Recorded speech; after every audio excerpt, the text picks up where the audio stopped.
Doctor Mohan Roy, ഇതിൽ വേറൊരു വലിയ പ്രശ്നമുള്ളത്, ഇപ്പോൾ നമ്മുടെ വീട്ടിൽ നമ്മുടെ മകൻ അല്ലെങ്കിൽ നമ്മളുടെ ആരെങ്കിലും നമുക്ക് പ്രിയപ്പെട്ട ഒരാൾ മാനസികമായ എന്തെങ്കിലും പ്രശ്നങ്ങളോ ആരോഗ്യ പ്രശ്നങ്ങളോ ഉണ്ടെങ്കിലും നമുക്ക് വലിയ താല്പര്യമാണ്, അല്ലെങ്കിൽ നമ്മളുടെ സ്വന്തമാണ്. അങ്ങനെയൊന്നും ഇപ്പോൾ പോലീസിലോ അല്ലെങ്കിൽ മറ്റെവിടെയെങ്കിലും കൊണ്ടുപോയി പൂട്ടിയിടുക എന്ന് പറയുന്നത് നമ്മൾ വലിയ കാര്യത്തിൽ പരിഗണിക്കുന്നൊരു കാര്യമായിരിക്കില്ല. പക്ഷേ ഈ സ്വഭാവത്തിൻ്റെ എല്ലാ ബുദ്ധിമുട്ടുകളും അതിൻ്റെ എല്ലാ തരത്തിലുള്ള വ്യാപ്തിയും അറിയുന്നവർ നമ്മൾ തന്നെയാണ്. ഓരോ പ്രശ്നങ്ങൾ ഉണ്ടാകുമ്പോഴും പോലീസിനടക്കം മാനസിക രോഗത്തിന് ചികിത്സ കൊടുക്കാമെന്ന് പറഞ്ഞ് സംരക്ഷിച്ചിരുന്ന ആളുകൾക്ക് ഇതിലൊരു വലിയ ഉത്തരവാദിത്വമില്ലേ? തീർച്ചയായിട്ടും ഉണ്ട്. എനിക്ക് തോന്നുന്നു ഈ കാലഘട്ടത്തിൽ ഈ മാനസികാരോഗ്യ പരിപാലന നിയമത്തെക്കുറിച്ചുള്ള വലിയ തോതിലുള്ള ഒരു അവബോധം ഉണ്ടാവേണ്ടതുണ്ട്. ഇത് എനിക്ക് തോന്നുന്നു നേരത്തെ സംസാരിച്ച പല ആൾക്കാരും ഇതിൽ ആശുപത്രിയിലേക്ക് കൊണ്ടുപോയാൽ എന്ത് സംഭവിക്കും, നമ്മുടെ സംവിധാനങ്ങളുടെ ഒരു ഉത്തരവാദിത്വം എന്നതിനെക്കുറിച്ചൊക്കെ പറയുന്നുണ്ട്. നോക്കൂ, മാനസികാരോഗ്യ പരിപാലന നിയമം പാർലമെൻറ്റ് പാസ്സാക്കിയതാണ്, അതിപ്പോൾ നടപ്പിലാണ്. അതിലെ സെക്ഷൻ 100, 101, 102 എന്നിവ പ്രകാരം ഇത്തരത്തിലുള്ള ഒരാളെ കസ്റ്റഡിയിലെടുക്കാനും മജിസ്ട്രേറ്റിൻ്റെ മുന്നിൽ ഹാജരാക്കാനും പോലീസുകാർക്ക് തന്നെ നേരിട്ട് മാനസികാരോഗ്യ കേന്ദ്രത്തിൽ എത്തിക്കാനും അതിനുശേഷം അവർക്ക് ചികിത്സ ഈ പറയുന്ന പൊതു മാനസികാരോഗ്യ കേന്ദ്രത്തിലാക്കുകയും അതിൻ്റെ ചിലവും ബാക്കി കാര്യങ്ങളൊക്കെ സ്റ്റേറ്റ് എന്ന് പറയുന്ന സംവിധാനമാണ് നടത്തുന്നത്. പിന്നെ രണ്ട്, നമ്മൾ ഇത്തരം കാര്യങ്ങൾ ഈ ചർച്ച ചെയ്തുകൊണ്ടിരിക്കുമ്പം ഈ ഭ്രാന്ത് എന്നൊരു വാക്ക് നമ്മുടെ പാനലിസ്റ്റുകൾ ഉൾപ്പെടെയുള്ള പലരും ഉപയോഗിക്കുന്നുണ്ട്. നിർഭാഗ്യവശാൽ അത് യഥാർത്ഥത്തിൽ ഈ മാനസിക രോഗത്തെ വേർതിരിച്ച് കാണുകയും ഒരു വേർതിരിവും ഇകഴ്ത്തലും ഒക്കെയാണ്. അപ്പോൾ ദയവായി ആ ഭ്രാന്ത് എന്നുള്ള വാക്ക് ഇനിയെങ്കിലും നമ്മൾ മാറ്റി മാനസിക ആരോഗ്യം എന്നൊരു തലത്തിലേക്ക് ആലോചിക്കണമെന്നുള്ളതാണ്. മറ്റൊരു കാര്യം, നോക്കൂ, ഇത്തരത്തിലുള്ളവർ ഇതിൽ തീർന്നെന്നാണോ നമ്മൾ വിചാരിക്കുന്നത്? ഒരിക്കലുമല്ലെന്നേ.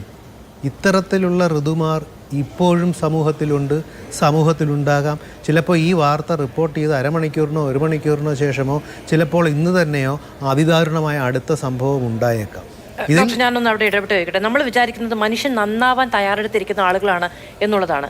ഇത്തരം കാര്യങ്ങൾ ആളുകൾക്ക് പ്രചോദനമാവുകയാണ് ചെയ്യുന്നത്. അല്ല, പ്രചോദനമാകുക എന്ന് പറയുമ്പോൾ ഇത്തരത്തിലിപ്പോൾ പകയുള്ള ഒരാൾ ഇത്തരത്തിലുള്ള ഈ പറഞ്ഞോണം, ഇത് തന്നെ രാവിലെ സംഭവിച്ചൊരു കാര്യത്തിൽ ഒരു കുട്ടിയെ നഗ്നനാക്കുകയും അതിൻ്റെ ചിത്രങ്ങൾ എടുക്കുകയും അത് വീഡിയോ എടുത്തിടുകയും ആ കുട്ടി പ്രതികരിക്കുന്നില്ല എന്ന് കാണുമ്പോൾ വീണ്ടും ചെയ്യാനുള്ള, അപ്പോൾ നമ്മുടെ മനസ്സിലൊക്കെ എന്തുമാത്രം തിന്മയും വയലൻസും ഒക്കെ ഉണ്ട് എന്നുള്ളത് നാം മനസ്സിലാക്കേണ്ടതുണ്ട്. അതിനെ ഫലപ്രദമായി നേരിടാൻ സംവിധാനങ്ങൾ തയ്യാറായില്ലെങ്കിൽ അതിന് പുതിയ നിയമമൊന്നും വേണ്ട. ഈ നിലവിലുള്ള നിയമം കൃത്യമായി ഒന്ന് ഉപയോഗിച്ചാൽ തന്നെ ഇത് നടപ്പാകാവുന്ന കാര്യമാണ്. ഇനി ഒരു കാര്യം മനസ്സിലാക്കേണ്ടത്, ഇദ്ദേഹം ഈ കുടുംബത്തിന് പുറത്തുള്ളവർക്ക് ഇത്ര ദ്രോഹമുണ്ടാക്കിയെന്ന് പറയുന്നുണ്ടല്ലോ.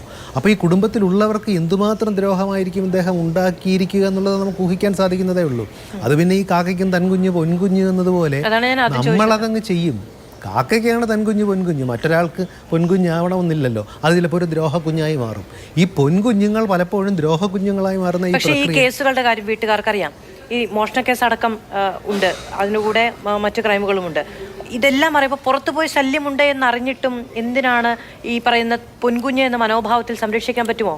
തൻകുഞ്ഞായതുകൊണ്ട് പൊൻകുഞ്ഞെന്നല്ലേ വിചാരിക്കാൻ സാധിക്കുകയുള്ളൂ. അവിടെ ഫലപ്രദമായ ഇടപെടലുകൾ ഉണ്ടാകണം. നേരത്തെ സുഭാഷ് ബാബു സാർ സൂചിപ്പിച്ചാൽ പോലീസ് സ്റ്റേഷനിൽ എത്തുന്നു, ഞങ്ങൾ ചികിത്സിക്കാമെന്ന് പറയുന്നു. ഞങ്ങൾ ചികിത്സിക്കാമെന്ന് പോലീസ് സ്റ്റേഷനിൽ പറഞ്ഞു കഴിഞ്ഞാൽ അത് വിശ്വസിച്ച് തിരിച്ചയക്കുക എന്നുള്ളതാണോ നമ്മുടെ സംവിധാനം യഥാർത്ഥത്തിൽ നടത്തേണ്ടത്? ഫോഴ്സിൻ്റെ സ്ട്രെങ്ത് കുറവും ബാക്കിയൊക്കെയുള്ള കാര്യങ്ങളുണ്ട്. കമ്മ്യൂണിറ്റി പോലീസിംഗ് ഉൾപ്പെടെ ജനമൈത്രി പോലീസ് ഉൾപ്പെടെ നടപ്പാക്കുന്ന സംവിധാനങ്ങളുണ്ടല്ലോ. ഇതുമായി ബന്ധപ്പെട്ടുള്ള പോലീസ് സ്റ്റേഷനിലൊന്നും അടുത്ത കാലത്തൊന്നും ജനമൈത്രി മീറ്റിംഗുമായി ബന്ധപ്പെട്ട മീറ്റിങ്ങുകൾ നടത്തുകയും ഈ വിഷയം അവിടെ ഉന്നയിക്കുകയും ചെയ്തിട്ടില്ലേ? അവിടെ ഉള്ള ജനപ്രതിനിധികൾ ഉൾപ്പെടെ ഈ വിഷയം അറിഞ്ഞിട്ടില്ലേ, ഇടപെട്ടിട്ടില്ലേ? അങ്ങനെയാണെങ്കിൽ അവരുൾപ്പെടെ അറിയുകയും ഇടപെടുകയും ചെയ്താൽ മാത്രമേ ഇത്തരത്തിലുള്ള, ഞാൻ പറയുന്ന ഇത് ഒരു ടിപ്പ് ഓഫ് ദ ഐസ്ബർഗ് എന്ന് പറയാവുന്ന മഞ്ഞുമലയുടെ ഒരു കഷ്ണം മാത്രമാണ്. കാരണം നമ്മൾ ഓരോന്നും അറിയുമ്പോൾ മാത്രം, നമ്മളിപ്പോൾ ഈ ഒരു പ്രശ്നം ഉണ്ടായി കഴിയുമ്പോൾ ഇപ്പോഴത്തെ ഒരു കാര്യം എന്ന് വെച്ചാൽ ഒരു മാനസികാരോഗ്യത്തിൻ്റെ ആംഗിലൂടെ വരുന്നു എന്നുള്ളതാണ്.